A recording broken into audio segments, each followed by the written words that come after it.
of each child's father and mother. What was your reaction? I don't know about this anymore.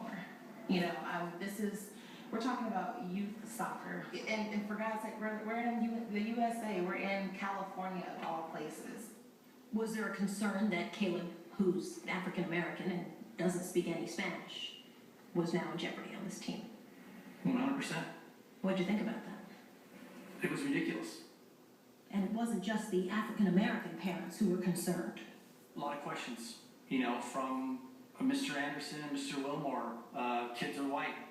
Are my kids able to be able to play in the academy? They would ask that bluntly. My kids are white. Yeah. May not have a spot for me. Yes. Chronopoulos says that he and Kalishman had had enough. So they filed complaints with the team's Human Resources Department. Soon after, they say they were called in to meet separately with Chivas USA's new president, a Mexican, Jose David. He proceeded to tell me that Chivas was going back to their Mexican roots and there was really no place for me. And I said, excuse me? I said, I can't believe it. Please repeat this. What are you saying? And I sat there in kind of shock that, my God, this is what it feels like, to feel discrimination. Is there any chance that you were wrong? That they were just moving in a different direction because they didn't like you as a coach? They were just going to bring different people in? No. Actually, he told me that I was a great coach. They said it has nothing to do with your performance. After their meeting with Chivas USA, both men received termination letters. You lost your job for, quote, demonstrating unprofessional conduct and for creating an unsafe work environment. Nonsense. They told me I was an excellent coach. They told me I was good at what I did. Did you ever have a chance to go back and talk to your team? I didn't. And actually, I had brought that up to them, saying, my God, I'm not even going to get a chance to say goodbye to my players. I never was able to look them in the eye and shake their hands and say, good luck to you guys. You guys keep going. Is that painful? Yeah, it's really painful. It's really painful. Kalishman and Chronopoulos filed lawsuits alleging ethnic and racial discrimination, allegations the team denied.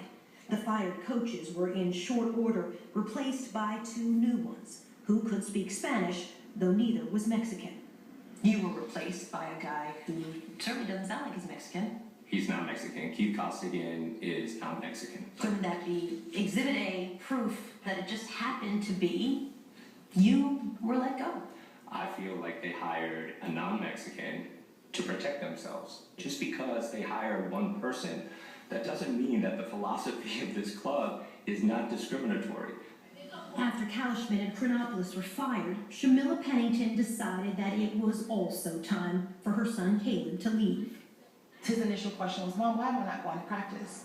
What's going on? How do you explain this to an 11-year-old boy that the color of his skin is not acceptable for this team? I think he understands, but I know that he was very disappointed. Very, very disappointed. And there weren't just changes throughout Chivas' youth academy. Their professional team was also being overhauled. Out was their American coach. In was a Mexican coach. In 2012, there were just 3 players of Mexican descent.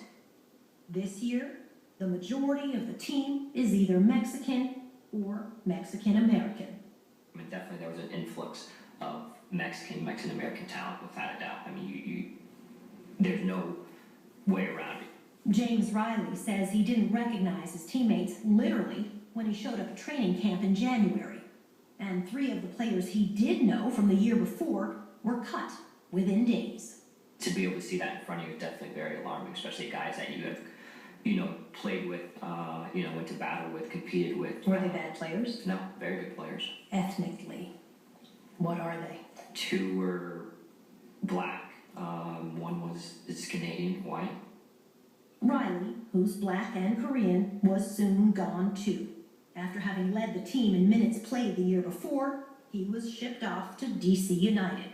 Do you think you were traded because you're not Mexican or Mexican-American? Yeah, I would say. Do you think your teammates were traded because they're not Mexican or Mexican-American? Yes. It was just a systematic expulsion of players that didn't align with what they were trying to do with Chivas USA. Did you ever think, in this day and age, that you'd be talking about not getting a job because you're black and you're Korean? Right, never. We asked Chivas USA if we could speak with Jorge Vergara, but they declined our request. After repeated inquiries, the team told us we could speak with this man, Paco Palencia, the director of soccer for Chivas USA, recently brought in from Mexico. We were given 15 minutes. Jorge Vergara said this.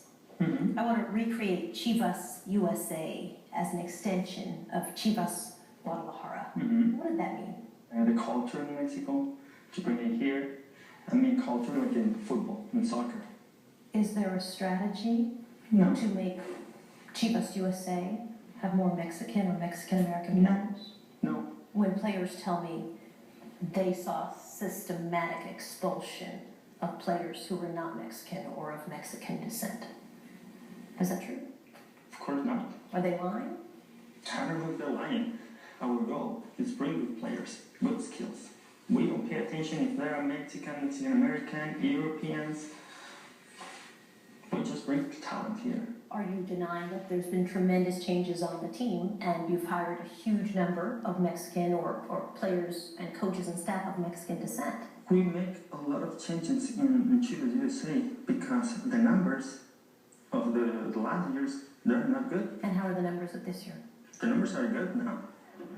Actually, the team has 4 wins all season, just 1 since March, leaving Chivas USA deeply rooted in last place. You know what this is?